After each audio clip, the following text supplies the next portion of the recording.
ಹರೇ ಶ್ರೀನಿವಾಸ. ಮಣ್ಣೆತ್ತಿನ ಅಮಾವಾಸ್ಯೆಯ ವೈಶಿಷ್ಟ್ಯ. ಜ್ಯೇಷ್ಠ ಬಹುಳ ಅಮಾವಾಸ್ಯೆಯ ದಿನದಿ ಶ್ರೇಷ್ಠ ವೃಷಭಗ ಪೂಜಿಸಿ. ಜ್ಯೇಷ್ಠ ಬಹುಳ ಅಮಾವಾಸ್ಯೆಯ ದಿನದಿ ಶ್ರೇಷ್ಠ ವೃಷಭಗ ಪೂಜಿಸಿ. ಯಥೇಚ್ಛವಾದ ಧಾನ್ಯಾಭಿವೃದ್ಧಿಗೆ ನಿಷ್ಠೆಯಿಂದ ಕಾರ್ಯ ಮಾಡುತ್ತಲೇ ಕಾರ್ಯ ಮಾಡುತ್ತಲೇ ಜ್ಯೇಷ್ಠ ಬಹುಳ ಅಮಾವಾಸ್ಯೆಯ ದಿನದಿ ಶ್ರೇಷ್ಠ ವೃಷಭಗಳ ಪೂಜಿಸಿ. ಮಣ್ಣಿಂದ ವೃಷಭಗಳನ್ನೇ ತಯಾರಿಸಿ ಭಕ್ತಿಯಿಂದ ಪೂಜೆ ಮಾಡುತ್ತಲೇ ಅರಿಶಿಣ ಕುಂಕುಮ ಗೆಜ್ಜೆ ವಸ್ತ್ರಗಳಿಂದ ಪುಷ್ಪದಿಂದ ಪೂಜಿಸಿ. ಮಣ್ಣಿನಿಂದ ವೃಷಭಗಳನ್ನೇ ತಯಾರಿಸಿ ಭಕ್ತಿಯಿಂದ ಪೂಜೆ ಮಾಡುತ್ತಲೇ ಅರಿಶಿಣ ಕುಂಕುಮ ಗೆಜ್ಜೆ ವಸ್ತ್ರಗಳಿಂದ ಪುಷ್ಪದಿಂದ ಪೂಜಿಸಿ. ನೆನೆಸಿದ ಕಡಲೆಯ ಹಾರವನ್ನಾಕಿ ಕಡಬು ಪಾಯಸ ನಿವೇದಿಸಿ. ನೆನೆಸಿದ ಕಡಲೆಯ ಹಾರವನ್ನಾಕಿ ಕಡಬು ಪಾಯಸ ನಿವೇದಿಸಿ. ಹೆಚ್ಚಾಗಿ ಬಿತ್ತಿದ ಫಸಲು ಬರಲೆಂದು ಶ್ರದ್ಧೆಯಿಂದಲೇ ಬೇಡುತ್ತಲೇ ಜ್ಯೇಷ್ಠ ಬಹುಳ ಅಮಾವಾಸ್ಯೆಯ ದಿನದಿ ಶ್ರೇಷ್ಠ ವೃಷಭಗಳ ಪೂಜಿಸಿ.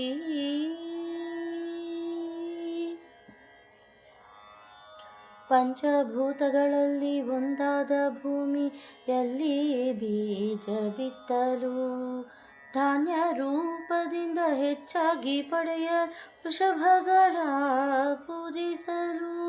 ಪಂಚಭೂತಗಳಲ್ಲಿ ಒಂದಾದ ಭೂಮಿಯಲ್ಲಿ ಬೀಜ ಬಿತ್ತಲು ಧಾನ್ಯ ರೂಪದಿಂದ ಹೆಚ್ಚಾಗಿ ಪಡೆಯ ವೃಷಭಗಳ ಪೂಜಿಸಲು. ವರ್ಷಕ್ಕೆ 5 ಬಾರಿ ಭೂಮಾತೆ ಪೂಜಿಸುವ ಪದ್ಧತಿಯು. ವರ್ಷಕ್ಕೆ 5 ಬಾರಿ ಭೂಮಾತೆ ಪೂಜಿಸುವ ಪದ್ಧತಿಯು ಹಿರಿಯರಿಂದ ನಡೆದು ಬಂದ ದಾರಿಯಾಗಿ ತೋರುವುದು. ಜ್ಯೇಷ್ಠ ಬಹುಳ ಅಮಾವಾಸ್ಯೆಯ ದಿನದಿ ಶ್ರೇಷ್ಠ ವೃಷಭಗಳ ಪೂಜಿಸಿ. ಜ್ಯೇಷ್ಠ ಬಹುಳ ಅಮಾವಾಸ್ಯೆಯ ದಿನದಿ ಶ್ರೇಷ್ಠ ವೃಷಭಗಳ ಪೂಜಿಸಿ.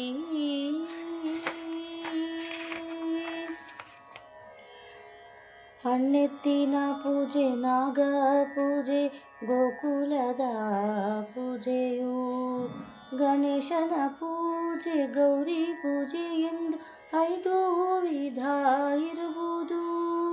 ಮಣ್ಣೆತ್ತಿನ ಪೂಜೆ, ನಾಗ ಪೂಜೆ, ಗೋಕುಲದ ಪೂಜೆಯು, ಗಣೇಶನ ಪೂಜೆ, ಗೌರಿ ಪೂಜೆ ಎಂದು 5 ವಿಧ ಇರುವುದು.